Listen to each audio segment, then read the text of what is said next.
Sons of the Forest, the highly anticipated sequel to this absolutely flawless masterpiece, is finally here. With the developers' strong focus on AI, expectations have been sky high for both the cannibals and friendly NPCs, each with their own feelings and behaviours. I had plenty of questions about Kelvin, a companion that can be tasked to help the player. I wanted to see what he could do, and if he lived up to the hype. At the beginning of the game, you'll find Kelvin writhing in pain at the helicopter crash site. You don't need to help him up and you can just leave him suffering, but if you do that, you'll probably be placed on some sort of government watch list. Due to the crash, Kelvin is now both deaf and mute, and so commands can only be issued to him using this notepad. The options aren't too special, with the most useful being to gather resources for you. He is so good at this that you can even hit him in the head with a log, and instead of complaining, he'll just go and pick up that very same log and put it back in the pile for you.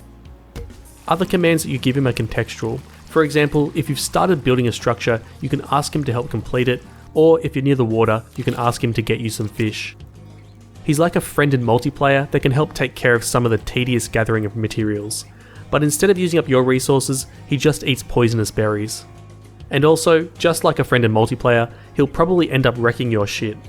Whatever you do, do not ask Kelvin to collect logs if you've built anything in a nearby tree.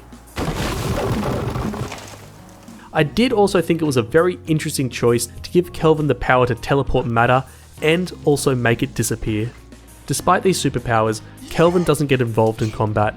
He just points at enemies to alert you or runs away and leaves you to die.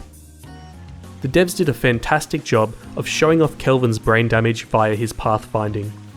Crossing rivers especially seems to be too hard for him, and often he'll go an extremely long way around. But keep in mind, he is of course completely optional. You can just tell him to stay put, or remove him from the game in a more permanent way. And I've tried, but unfortunately you can't eat him.